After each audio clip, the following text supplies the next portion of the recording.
On Saturday the 31st of October 1964, a man arrived in the village. It was late in the evening. He was looking for somewhere to stay the night. He knocked at a door and a woman opened it. "Good evening, madam," the man said. "I'm sorry it's so late, but can you help me, please? Is there a hotel in this village? I want to stay here tonight." The woman laughed. "A hotel? Here in Wood End? No, sir, I'm afraid there isn't." "What a pity," said the man. "I'm a stranger here and I want to see your village tomorrow." The stranger was very polite. He was tall and had dark hair, and he had strange green eyes. "Perhaps Mrs. Harrison can help you," the woman said. "She has a room. Perhaps you can stay with her. Wait a minute, I'll get my coat and I'll take you there." The woman took the stranger to Mrs. Harrison's house. Mrs. Harrison gave him a room for the night. He was very glad. It was the last night of October, and it was cold. The next day was Sunday. The man looked round the village. He was very interested in the history of the village. He met some of the villagers and asked them their names. But he did not visit the church. That was unusual. The church in Wood End was the most beautiful building in the village. But the stranger was not interested in it. He did not go to church that night with all the villagers. It was the first Sunday evening of November. When the villagers came out of the church, the man had gone. They had all liked him. The ladies had thought he was very good-looking. A few weeks later he came back. It was the first Sunday in December.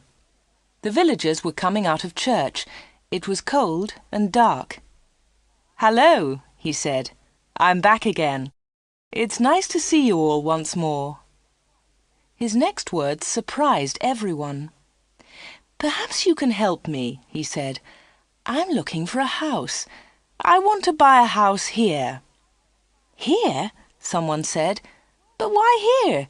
There's no work in Wood End for a young man. All the young people leave the village. They find work in Lydney, the nearest town." "I'll get a job somewhere," the stranger said. "Perhaps in Lydney." Then one of the villagers told him about old Mr. Smith's house. Mr. Smith had died in the summer. His house was empty. It was for sale. The house was on the corner of Main Street and Church Lane. "I'll ask about the house tomorrow," said the young man. "Perhaps I'll be lucky. Goodbye. I'll see you soon." The villagers watched him leave. They all saw his car. It was very big and luxurious. He looked rich. A few days later, Mr. Smith's house was sold, and in the middle of December the young stranger arrived. He moved into the house and worked very hard. He fixed the roof, he repaired broken windows, he painted and decorated, he changed the whole house. But there was a big surprise for the villagers. On the morning of Monday the 21st of December, they saw a big sign on the front of the house, and on the sign were these words: "The Corner Shop, Proprietor Dave Slatin." The picture sequence from the cinema has finished. You can look at it once more if you want. The villagers could not believe it. A shop in Wood End. Everybody talked about it. There was once a shop in Wood End, but it had closed 20 years ago. Some people wanted the shop, but others did not. The villagers met in the evening in the village hall. Everybody was there. Everybody was interested in the new shop. "The corner shop is a good idea," someone said. "We need a village shop. We won't need to go to Lydney." Then Mrs. Harrison spoke. She liked the stranger, Dave Slatin. "I agree," she said. "A village shop is a good idea. It's too quiet here. Wood End needs a shop." "Nonsense," said Miss Brown. She was the village school teacher. "Lydney is not far away. There are lots of shops there." Soon everybody was shouting. Then Mr. Hart spoke. He was a very big man with a loud voice.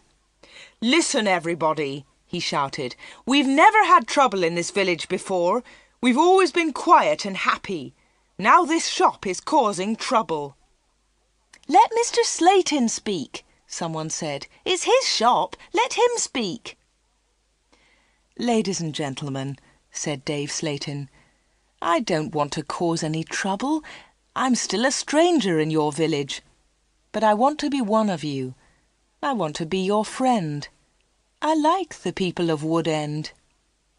He smiled, and a few people clapped. They liked him. "The corner shop will sell lots of things," he went on. "It will sell food and things for the house. Everything will be cheap, I promise." Everybody was listening carefully. "And I have another idea," he continued. "I'll sell village products." "What do you mean by village products?" asked Miss Brown. "I'll tell you, Miss Brown," he said. "I know that you make beautiful bread and cakes." Miss Brown smiled. Yes, she did make bread and cakes. Everyone knew that. "And you, Mr. Hart, I've seen your flowers. You grow beautiful flowers." Now Mr. Hart smiled. Yes, his flowers were beautiful. Everyone knew about them. "And Mr. Everett makes pots," someone said. "And Mrs. Davis makes dolls," said another voice. "And I do paintings of the village," said old Miss Lucy Gray. "Yes," said Dave, "you can all do something. You villagers are clever. You make lots of things. We can sell them to the tourists. In the summer, Wood End can make a lot of money." "But what about the money?" said Mr. Hart. "How will you pay us?" "That's a good question," said Dave. "And here's the answer. You'll bring your things to me, and I'll sell them for you. I'll keep some of the profit. You'll have the rest." "What a good idea," said Miss Brown. "Yes, I agree," said Mr. Hart. All the villagers agreed. Everyone in the village was happy with Dave Slayton's plan. The corner shop opened on Monday the 4th of January 1965. Soon the shop was busy and Dave needed an assistant. The new assistant in the corner shop was Anna. She started work in late January.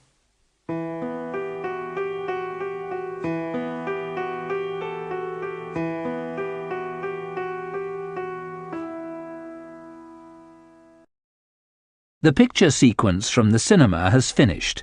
You can look at it once more if you want. Dave Slayton kept his promises.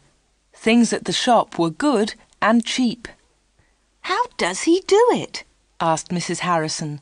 "It's winter, but he's selling lots of fruit and vegetables, and they're cheap. I never go to Lydney now." The other villagers agreed.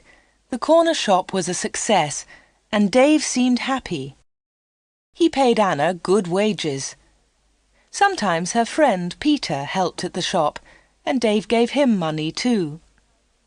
Dave advertised in newspapers, and the village products sold well. People from Lydney came to the corner shop. There were lots of visitors, and Wood End became more interesting. The villagers were surprised, but pleased. They were making a lot of money. Dave lived alone in a flat above the shop. He was very popular in the village, but no one ever went to his flat. No one ever saw inside it.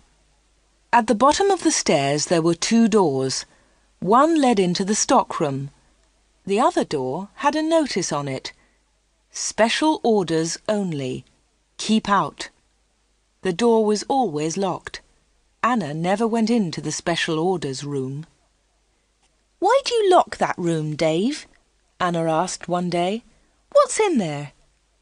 "It's for special orders," he replied. "Big orders." "But you won't get any big orders in Wood End," said Anna. Dave said nothing. He did not want to talk about that room.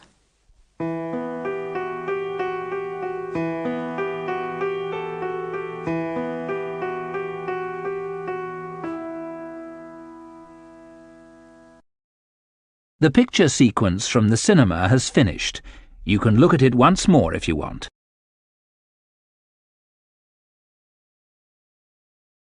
For 3 months, everything was normal. Then, one day in April, an unusual customer came into the shop. The new customer was a very beautiful woman. She was wearing expensive clothes and arrived in a large car. "Is this the corner shop?" the woman asked. She looked round and seemed a little surprised. "Yes," replied Anna. "This is the corner shop. It's the only shop in the village." "I'm looking for Mr. Slayton, the owner of the shop," said the woman. "I think he's upstairs," said Anna. "I'll go and get him. Does he know your name?" "Yes, I think so," was the reply. "Tell him—" The woman stopped. "Tell him Miss Gordon is here, Miss Greta Gordon." Anna was amazed. "Are you Greta Gordon, the film star?" "Yes, that's right." The woman smiled, but she was nervous. "Wait a minute," said Anna. "I'll tell Mr. Slayton that you're here." Anna ran to the bottom of the stairs and called, "Dave! Dave! There's someone to see you!" "Who is it?" asked Dave from upstairs. "Miss Greta Gordon!" shouted Anna. "It's Greta Gordon, the film star!" "I'm coming," he said, and he came down immediately. "I'm pleased to meet you, Miss Gordon," he said. "Good morning," said Greta Gordon. She and Dave shook hands. She had beautiful hands, and she was wearing beautiful diamond rings. Anna had never seen so many diamonds before. Miss Gordon looked round. "Is this where you work, Mr. Slayton?" she asked. Once again she seemed nervous. "Yes," said Dave. "It's a small place, but it's big enough for me. Please follow me, Miss Gordon." Anna was surprised. Dave and Greta Gordon did not know each other. He did not call her Greta, and she did not call him Dave. He seemed to be in a hurry, and she seemed to be frightened. Anna watched them. Dave and Greta Gordon went to the back of the shop and into the special orders room. Greta Gordon was a special order customer. Anna thought that was very strange. She wanted to tell someone about Greta Gordon. Anna loved films. She wanted to tell Peter about the film star, but she had to stay in the shop. 10 minutes later, Greta Gordon came out of the special orders room. Dave went straight upstairs, and Greta Gordon came to the front of the shop. The film star looked terrible. She was pale. She was crying. Her eyes were red with tears. "What's wrong?" asked Anna. "Can I help you, Miss Gordon?" "No, thanks. I'm all right," said Greta Gordon. "Do you want to sit down?" said Anna. She got a chair, and the film star sat down. "Shall I get the doctor?" said Anna. "No, no," said Greta. "Please tell no one about my visit here. Please tell no one." Anna was disappointed. She wanted to tell everyone about Greta Gordon. She wanted to tell everyone about her famous customer. "I want to give you something," said Greta Gordon. "Here's a photograph of me. I'll sign it." She signed the photograph and gave it to Anna. "Please keep this," said Greta, "and please keep our secret. Please don't tell anyone." "All right," said Anna. "I promise." The film star kissed Anna. She held Anna's hands. What a beautiful woman, thought Anna, and what beautiful hands. Then Anna noticed something. The diamond rings were gone.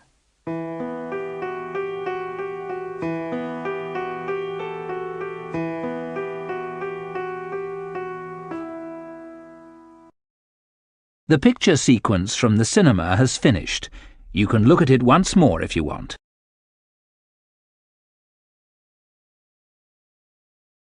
Dave never talked about Greta Gordon. He never talked about her visit to the corner shop. One day, Anna asked him about the film star. "How do you know Greta Gordon?" said Anna. "Is she a friend of yours?" "I don't want to talk about her," Dave replied. "She was a special order customer. Don't ask any more questions about her, Anna." So Anna did not ask any more questions. She did not ask about Greta Gordon's special order, and she did not ask about the rings. Anna kept her promise. She never told anyone about the film star. Soon it was spring. Anna and Dave were busy. Mr. Hart brought lots of flowers to the corner shop, and Anna sold them to the tourists. There were lots of tourists that year. In May, Peter asked Anna to marry him. She said yes. They became engaged. They planned to get married in the following year. Now they needed money, so they worked hard and they saved. They were very much in love. On Saturdays, Peter played football or cricket, and Anna often went to the cinema in Lydney. He enjoyed sports, and she loved watching films.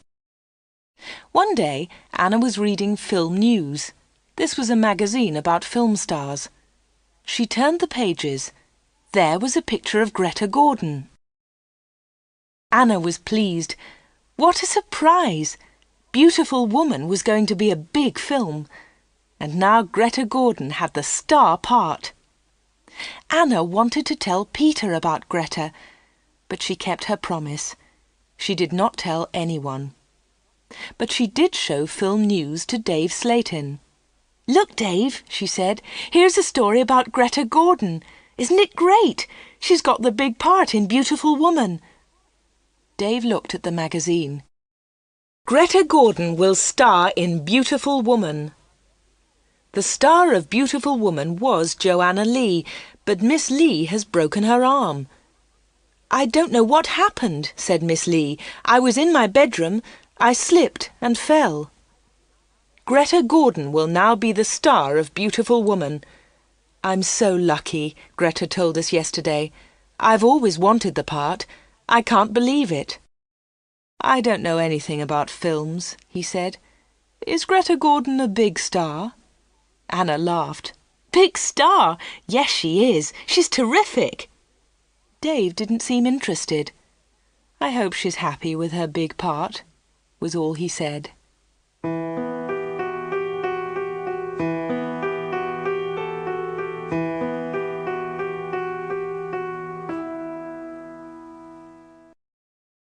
The picture sequence from the cinema has finished.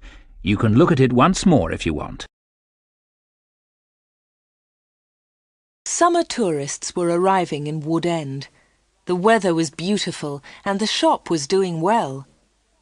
But Anna was not very happy. She often thought about Greta Gordon's visit. Why had she come to see Dave? What had happened to the diamond rings on her fingers? There was another problem. Anna loved Peter and she was going to marry him. But she liked Dave too. Dave was older, but she liked him. All the women liked him. But Anna was very close to him all day. In the daytime, Anna was with Dave. In the evening, she was with Peter. Anna was living two lives. One life was with Dave, the other life with Peter. Then one Friday, Dave surprised Anna. "What are you doing tomorrow?" he asked her. "Would you like to spend the day with me? We can go anywhere you like. We can go in my car." "I'm sorry, Dave," said Anna, "but Peter wouldn't like it." "Don't be silly," said Dave. "We won't go far. I'll close the shop at lunchtime and we can go to Lydney." Anna wanted to go with Dave, but she was worried about Peter. "Don't worry about Peter," said Dave. "He's always busy on Saturday." Anna thought for a moment. "All right," she said. "You take me to the best cinema and to the best restaurant. Then I'll come with you." "Of course," laughed Dave. "Anything you want, Anna." So the next afternoon, Dave and Anna went together to Lydney. They had a good time. Dave bought Anna a new, expensive dress. Then they went to a cinema and afterwards to a restaurant. Peter played cricket that Saturday. He never knew about Anna's day with Dave. He was playing in another village and returned to Wood End very late. Dave and Anna were also very late. Dave stopped his car near the corner shop. The night was warm. "Thanks, Dave," said Anna. "It was a lovely day." "I enjoyed it too," said Dave. He put his arm round her shoulders and kissed her.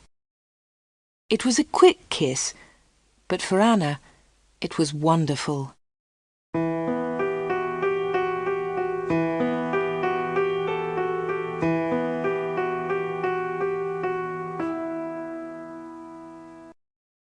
The picture sequence from the cinema has finished. You can look at it once more if you want.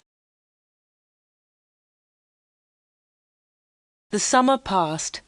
The corner shop was always busy. Sometimes Dave opened the shop on Sundays too. Anna earned a lot of money. Everyone thought that she was happy. But life was difficult for her. She liked Dave. He was her boss, and he was older than her. But Peter was her fiancé, and he was about the same age. Dave was quite rich, but Peter had no money. Dave bought Anna clothes, and he took her out. Peter did not buy her clothes and never took her anywhere. He was more interested in football. Anna did not like football. Now it was September. Peter played football every Saturday. One Saturday there was a big football match on television. Mr. Hart had the biggest television in the village, and he invited some people to his house. He invited Peter and Anna. On Friday, the day before the match, Anna was working in the shop all day. At 5 o'clock, she locked the shop door. 2 minutes later, the bell rang, and Anna went to the door. There was a young man outside. He was carrying a small case. "Hello," she said. "Can I help you?" "I hope so," said the young man. "I want to see Mr. Slayton." "I'm afraid that the shop is closed now," said Anna. "We're open tomorrow morning." "But I've got an appointment," said the young man. Then Dave spoke behind Anna. She hadn't seen him. "Yes, I've been waiting for you," said Dave. "You're late." "I'm very sorry, Mr. Slayton," said the young man. Never mind," said Dave rudely. His rudeness surprised Anna. The young man seemed afraid. "But can you see me now?" he asked. "Yes," said Dave. "Come in." Dave turned to Anna. "Anna, it's after 5 o'clock. You can go home now." "I won't be long," said Anna. Dave was angry. "Hurry up and go home," he said. But Anna wanted to stay. She wanted to know about the young man. The young man followed Dave to the back of the shop and into the special orders room. Another special order, another special customer. Anna waited. But soon it was 5:30. Anna put her coat on and left the shop. She closed the door very loudly. Then she went round the corner and waited. Soon there was a noise. The young man was leaving the shop. Anna could not see him, but she could hear him. He was speaking to Dave. "Are you sure?" said the young man. "What do you mean?" asked Dave. "Is this the only way?" said the young man. "Yes, it is," said Dave. "Don't worry, everything will be all right. Goodbye." Anna heard the shop door close. She came round the corner and saw the young man. He was walking quickly to his car. Anna noticed immediately that he was not carrying his case. She followed him. "Excuse me," she said. "You've forgotten something. You've left something behind." The young man turned round. Anna stopped. Suddenly she was frightened. The young man's face was white. It was white with fear. "Please go away," said the young man. "Leave me alone. I want to go home. Leave me alone." He got into his car and drove off. Anna stood in the street and watched him. She was thinking. Why had the young man come to the corner shop? What was his special order? And why had he left his small case with Dave's slate in? The picture sequence from the cinema has finished. You can look at it once more if you want.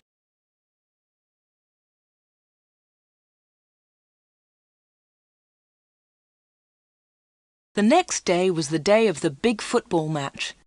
Mr. Hart had invited about 10 people. Anna did not watch the game. She was helping Mrs. Hart in the kitchen. They were making tea. It was a good game, and everyone was enjoying it. At half-time, Peter went into the kitchen. "Why don't you come and watch the match, Anna?" he said. "It's really good. Come on."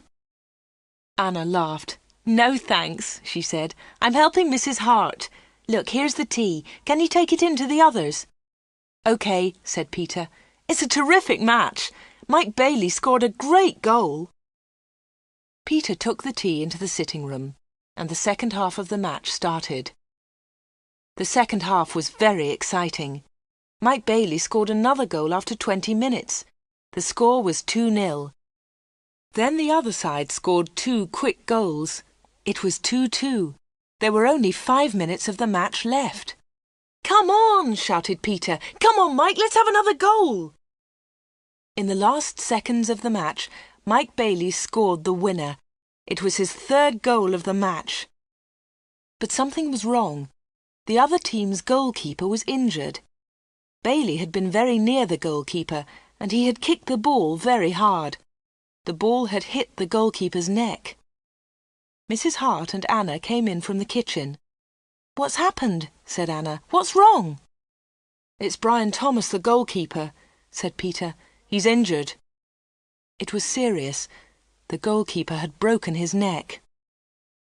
Later they all watched the news on TV. They saw pictures of Mike Bailey's 3rd goal. It was a great goal. They saw the ball hit the goalkeeper. It was an accident. The TV announcer said, "And now over to our sports studio for an interview with Mike Bailey." They all watched the interview. The TV showed a picture of Mike Bailey and the interviewer. "Mike," said the interviewer, 3 goals in 1 match. How do you feel about that?" But Mike Bailey said nothing. He could not speak. He tried to speak, but he could not. It was terrible. The interviewer tried another question. "Let me ask you about the 3rd goal, Mike. It was a great goal, but how do you feel about the injury to Brian Thomas?" It was a silly question. The injured goalkeeper would never play football again. Mike Bailey said nothing. He looked very ill. When the interview ended, Mr. Hart turned off the TV. No one noticed that Anna had left the room. Mike Bailey had looked frightened. Anna was frightened too. Mike Bailey and Anna had met before, the day before, at the corner shop.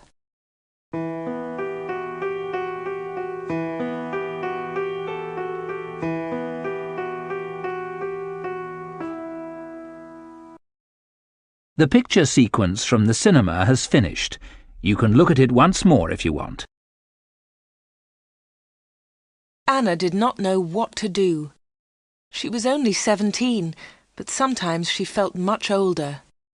She wanted to ask Dave about Mike Bailey and Greta Gordon. She wanted to know about special orders. She decided to wait. One day, Dave and Anna were alone in the shop.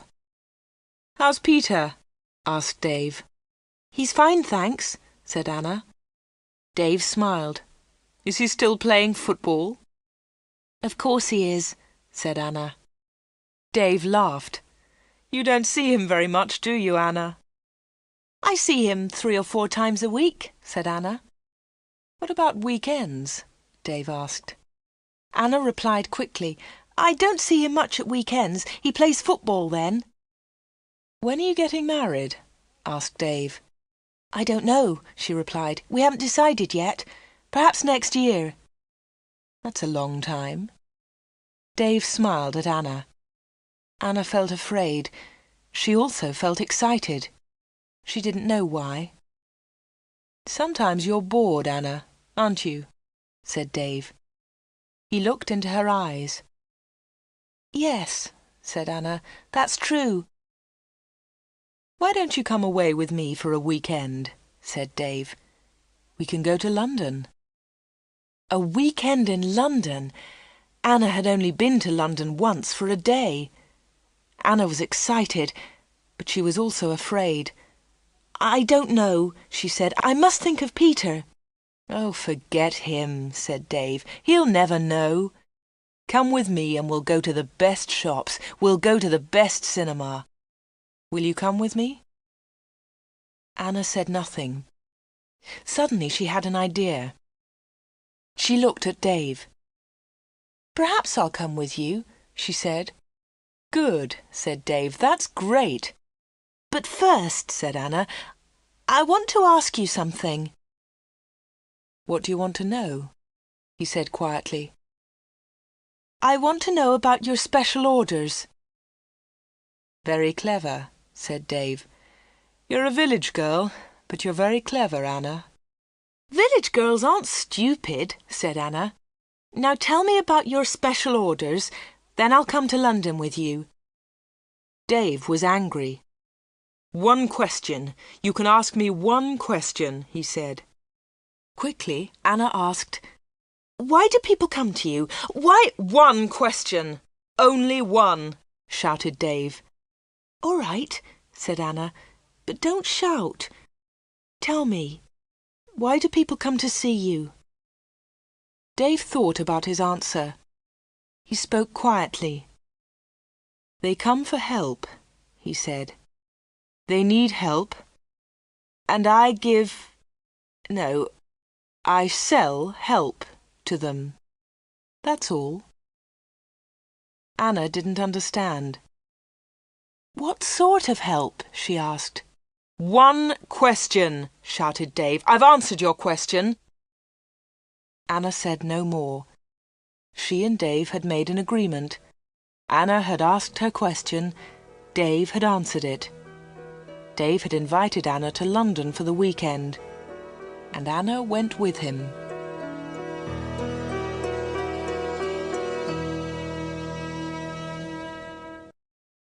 The picture sequence from the cinema has finished. You can look at it once more if you want.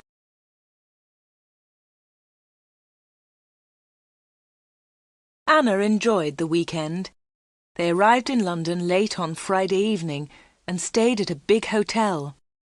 On Saturday they went shopping, and in the evening they went to a cinema. On Sunday they went to a park. They came back to Wood End on Sunday evening. It was the last Sunday in September. On Monday, Anna went to the shop. It was not so busy now. Summer was over. Most of the customers were villagers. It was a cold autumn. On Monday evening, Peter came to see Anna. "Hello," said Anna. "Did you win on Saturday?" "No," said Peter. "We didn't win, and I didn't play." Anna was surprised. "You didn't play? Why not? What was wrong?" "I didn't feel very well on Saturday morning. I stayed in Wood End. I was in the village all weekend." Anna's face was red. Her voice was quiet. "Are you feeling better now?" she asked. "No," said Peter, "and you know why." Anna tried to look surprised. "Me?" she said. "Oh, Anna," said Peter, "you know what's wrong. It's you and Dave Slatin." "What do you mean, me and Dave Slatin?" said Anna quickly. "You went away with him on Friday evening. Someone saw you in Dave's car." Anna tried to explain. "Oh, it's nothing," she said. "Dave and I went—" "Shut up," said Peter. "I don't want to know, Anna. Don't talk about it." "But Peter," said Anna. Peter didn't listen. "I know he's got a lot of money. He can take you to places. He's from a big city. I'm a poor village boy, Anna. But you must choose. You must choose between Dave and me. You can't have both of us." "I know that, Peter," said Anna, and I don't want both of you. But listen, Peter, I want to tell you about Dave. There's something very strange about him. Dave, Dave, Dave, Peter shouted. You talk about him all the time. I don't want to hear his name again. Peter turned round and walked out of the room. He left Anna's house. Now Anna was alone. She was very unhappy. She wanted to talk to Peter. She wanted to tell him about Dave. She wanted to tell him about Greta Gordon and about Mike Bailey. But Peter had left her.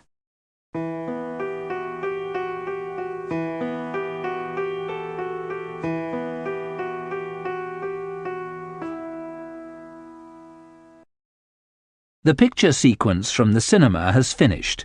You can look at it once more if you want. It was October. It was cold and wet. Anna was not very busy at the shop. She was very unhappy. She was a different girl. She seemed older. She didn't go out much. She looked ill. Most of the villagers knew that Anna had quarrelled with Peter. They also knew that she had been to London with Dave. But no one was able to help Anna. She did not talk to anyone. Before, she had been a happy, smiling girl. Now she was sad and lonely. She went to the shop every day. She was waiting for another special customer. Anna did not wait long. It was the middle of the month. Anna was alone in the shop. It was almost lunchtime. A middle-aged gentleman came in. He was a big man with a very large moustache. He was well dressed, and he was carrying a large briefcase. "Good morning, miss," he said politely. "Good morning, sir," said Anna. "Can I help you?" Anna was very polite too. She was interested in this man. "I'm looking for Mr. David Slayton," said the man. Anna smiled. "Are you a salesman?" she asked. She knew that he was not a salesman. He didn't look like a salesman, but she wanted to talk to the man. The man smiled. "Yes, I am a salesman," he said. That was not true. Anna knew that the man was lying. Then she said, "Perhaps I can help you, sir. I usually speak to the salesman." She looked at the man's case. It had the letters ARICS printed on it. "Thank you," said the man very politely, "but I have a private appointment. I have come from London, and I must see Mr. Slayton." "I'm sorry," said Anna. "He's very busy at the moment, but I'll tell him you're here. What's your name, please?" The man smiled. "Roberts," he said. "Arthur Roberts." Anna went to the back of the shop. Dave was coming down the stairs. "There's a man in the shop," said Anna. "He wants to speak to you." "Thanks," said Dave, and he went to the front of the shop. "Good morning, Mr. Reisman," said Dave. "I'm pleased to meet you." Anna listened. Reisman! The man's name was Reisman, not Roberts. What a liar! The man did not look at Anna. "I'm pleased to meet you, Mr. Slayton," the man said. "Please come with me," said Dave. Mr. Reisman followed Dave. They went into the special orders room. A minute later, Dave came out. He came to the front of the shop. "It's lunchtime, Anna," he said. "You can go home now." "Thanks, Dave," said Anna. "I'm going in a few moments." Dave went back to the special orders room. Anna did not leave the shop. She waited. Anna wrote down the letters ARICS. She understood AR, Arthur Reisman, but she did not understand ICS. At 1:30, Anna heard noises. Mr. Reisman was leaving. Dave was talking. "Thank you, Mr. Reisman," said Dave. "And thank you," said Mr. Reisman. "You have helped me a lot." "Good," said Dave. "Goodbye, Mr. Reisman. My assistant isn't in the shop, but you can open the door. Goodbye." Dave went upstairs, and Mr. Reisman came into the front of the shop. Anna was sitting quietly in a corner. "Oh," said Mr. Reisman, "I thought you had gone home." "No," she said. "I decided to have lunch in the shop today." Anna and Mr. Reisman looked at each other. They didn't like each other. There was silence. Anna spoke first. "Would you like to buy some bread, Mr. Roberts?" she said. "Reisman, my name is Reisman," said the man. Anna smiled. "I'm so sorry," she said. "Would you like to buy some homemade bread, Mr. Reisman?" "It looks delicious," said Mr. Reisman. He was very polite again. "Yes, I'll take some, please. My wife will love it." "Here you are," said Anna. She put the bread in a bag. Then she said, "You can put it in your briefcase." "My briefcase?" said Mr. Reisman. "I haven't got a briefcase." "I think you've forgotten it," she said. "I'll go and get it for you." Anna moved towards the back of the shop. Mr. Reisman stepped in front of her. He held her wrists. He was very strong. "Listen to me," he said. "I don't want that briefcase. Leave it there." "All right," said Anna. "Please let me go. You're hurting me." Mr. Reisman let go of Anna and turned towards the door. He left the shop hurriedly. He hadn't taken his bread with him.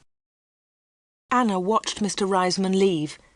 Her hands were still hurting 5 minutes later.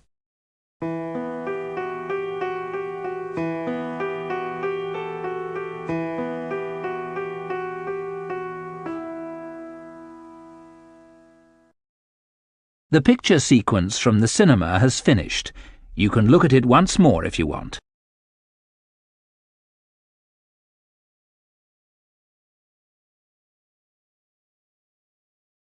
Anna waited for some news about Mr. Reisman. She remembered Greta Gordon. The film star had visited the corner shop. Later there was news about her in a magazine. Mike Bailey had visited the corner shop too. Later there was a lot of news about him on TV.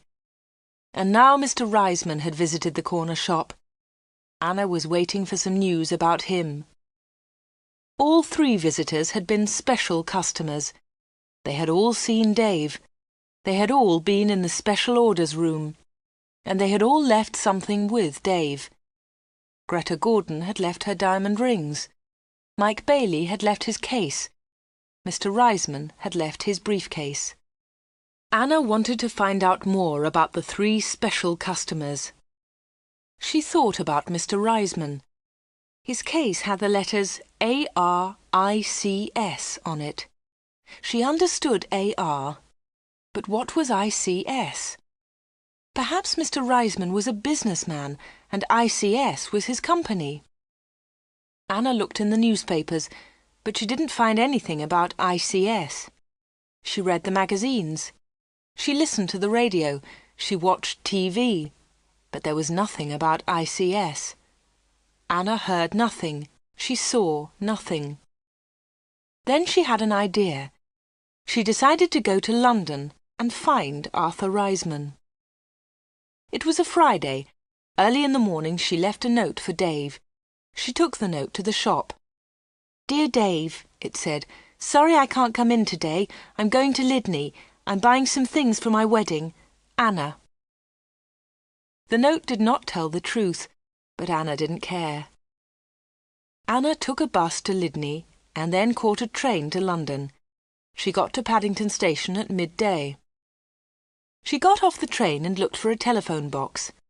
The telephones were near to the entrance to the station, but the boxes were all full. She stood and waited. Then Anna saw the letters ICS. There they were. They were on a huge advertisement. Anna had found the answer to her problem. International Computer Services. ICS. Perhaps that was Mr. Reisman's company. Soon one of the phone boxes was empty. Anna rang the number, 222-8959. "ICS, can I help you?" said a woman's voice. "Yes, please," said Anna. "I want to speak to Mr. Reisman, Mr. Arthur Reisman. I think he works at ICS." The woman laughed. "Works here? Yes, he does," she said. "He's the vice-chairman of the company. Wait one moment, please. I'll get his secretary." Then there was another woman's voice on the phone. "Mr. Reisman's secretary, can I help you?" "Yes, please," said Anna. "I'd like to speak to Mr. Reisman." "Who's calling, please?" said the secretary. "Mr. Reisman doesn't know my name," Anna replied. "Is Mr. Reisman expecting your call?" the secretary asked. "No, he isn't," said Anna. "I'm afraid he can't speak to you now," said the secretary. "He's at a meeting now, and he's flying to Switzerland in an hour's time." "But I must speak to him for a few minutes," said Anna. The secretary became annoyed. "That's impossible," she said, "but I can take a message." "No, thanks," said Anna. "I'll call again next week. Will Mr. Reisman be back then?" "Yes, he will," replied the secretary. "Goodbye." And she put the phone down. Anna had found Mr. Reisman's company, but she hadn't spoken to him. Anna spent the afternoon in London. She went to see a film. Then she had tea in a small cafe near Paddington Station. Her train left London at 6:30. She bought an evening newspaper and got on the train. Anna was tired, but she felt happy. After a few minutes, she looked at her newspaper. Anna was waiting for some news. There it was, on the front page. "Private plane crash near London. 6 dead, all from ICS. 6 people were killed this afternoon in a plane crash at Enfield near London. The plane was flying to Switzerland. The passengers were all from International Computer Services, ICS. Among them was Mr. Alfred Gluck, the chairman of ICS. Mr. Arthur Reisman, vice-chairman of ICS, told us, 'I'm lucky to be alive. I was at a meeting today. The meeting went on for a long time, and I didn't catch the plane.' Mr. Reisman will probably be the new chairman of ICS.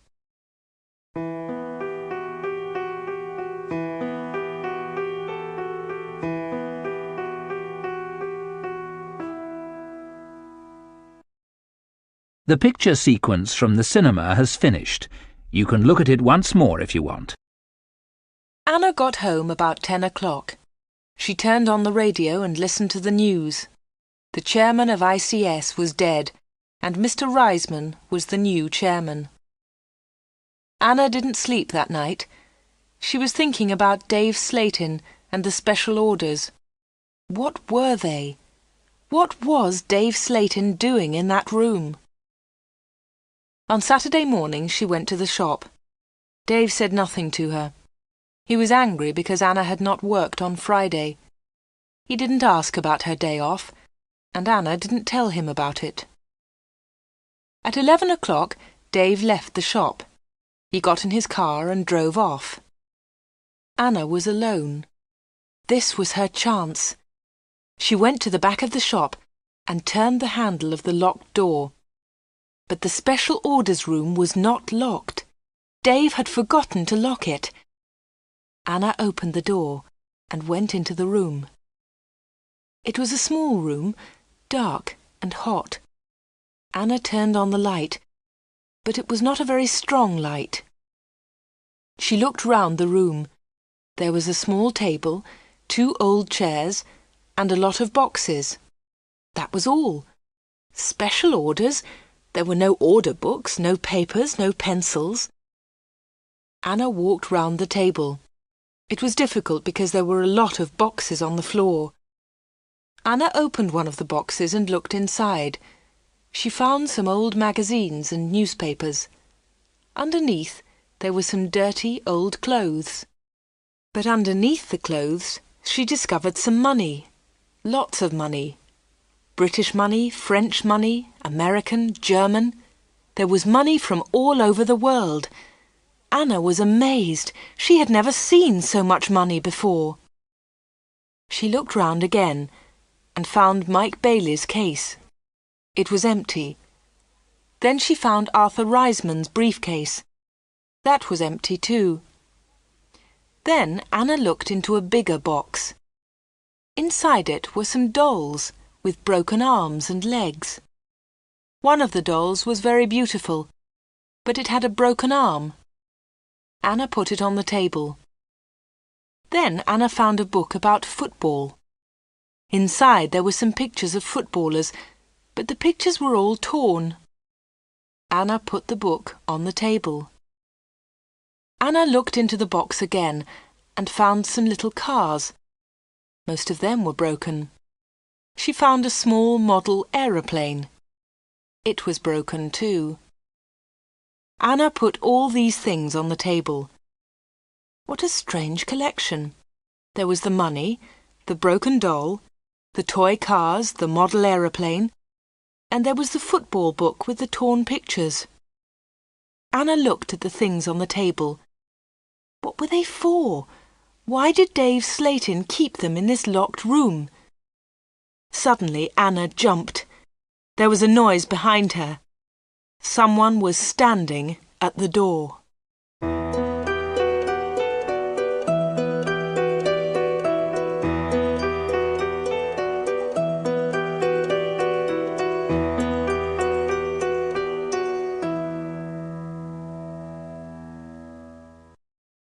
The picture sequence from the cinema has finished.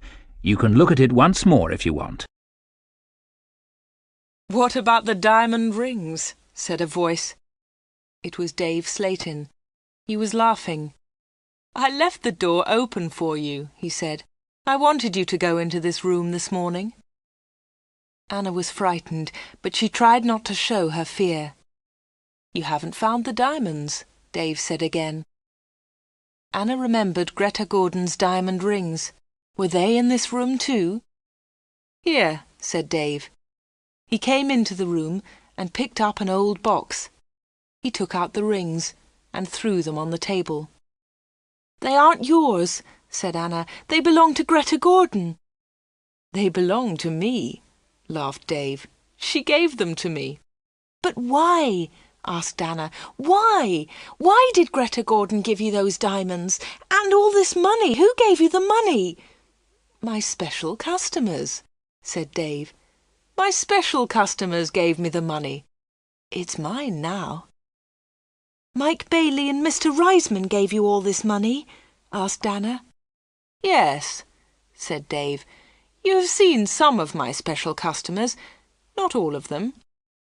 "But why do they come?" Anna asked again. "These people come to me for help," replied Dave Slayton. "I help them, and they pay me." "But how do you help them?" asked Anna. Dave Slayton picked up the beautiful doll with the broken arm. "Do you remember Joanna Lee?" he asked Anna. Anna thought for a moment. "Joanna Lee?" she said. "Yes, of course I remember her. She's the actress who broke her arm. Greta Gordon got her part." "That's right," said Dave Slayton. "This doll is Joanna Lee." Anna felt more afraid. What kind of man was Dave Slayton? Dave Slayton pointed to a torn photograph in the football book. "Who's that, Anna?" he asked. Anna remembered the face. She had seen it on TV. "Brian Thomas," she replied. "He's a goalkeeper." "He was a goalkeeper," said Dave Slayton. Anna was terribly frightened now. Dave Slayton was an evil man. Dave Slayton moved close to Anna. He picked up the broken aeroplane. "And what do you think this is?" he asked Anna. Anna knew the answer, but she was too afraid to speak. Dave Slayton took Anna's arm and held it tightly. Anna tried to move away. Dave Slayton laughed and held Anna more tightly. "Listen, Anna," he said quietly. "I want you. I need you. Marry me, Anna. Don't marry Peter. Marry me." "No, no," she cried. "Let me go! Let me go!" "But Anna, you still don't understand," said Dave Slayton. "I have strange powers. I can give you everything you want." He looked into Anna's eyes. "And my children will have these powers too," he continued. I will give you money and diamonds, and you, Anna, you will give me children." Anna was terrified now. She kicked Dave Slatin very hard, and he let go of her hand. Anna moved quickly. She ran out of the special orders room, through the front of the shop, and out onto the street. She ran all the way home.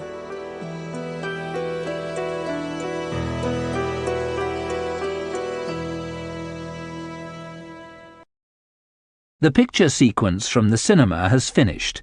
You can look at it once more if you want.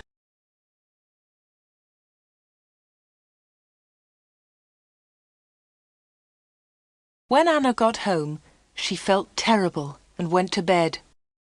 In the evening, Peter came to see her, but Anna was ill in bed. "I'll come and see Anna tomorrow," Peter told Anna's mother. Again, Anna did not sleep all night. The next day, Sunday the 31st of October, was a terrible day for Wood End. Anna stayed in bed. She had a fever, and her mother phoned the doctor. The doctor came immediately. "Anna's very ill," said the doctor to Anna's mother. "I'm worried. I don't know what's wrong with her. I'll come back again tonight." That afternoon, Peter came to Anna's house. He tried to speak to Anna, but she was too ill. He sat quietly beside her bed. At about 7 o'clock, Peter heard shouting in the street. He went to the window and looked outside. People were running and shouting, "Fire! Fire! Fire! There's a fire at the corner shop!" Peter ran out of Anna's house and into the street. There was a big fire on the corner. The shop was in flames. Nobody could see Dave Slatin. "His car's here," said Mr. Hart. "Dave must be inside." Then the villagers saw him. He was standing at an upstairs window.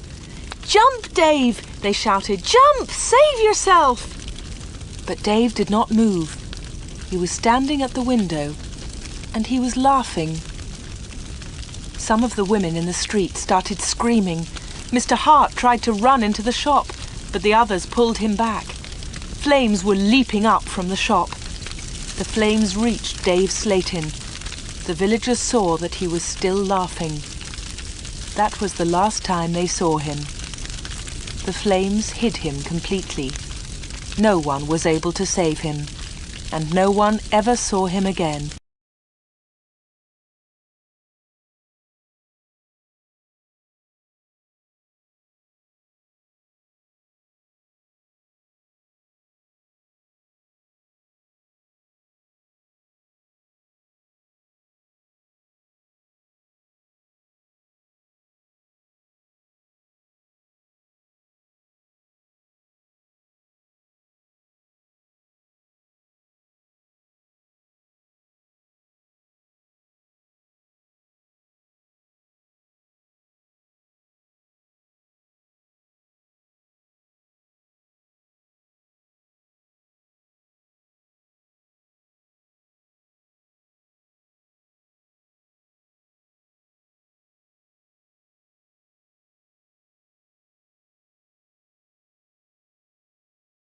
The picture sequence from the cinema has finished.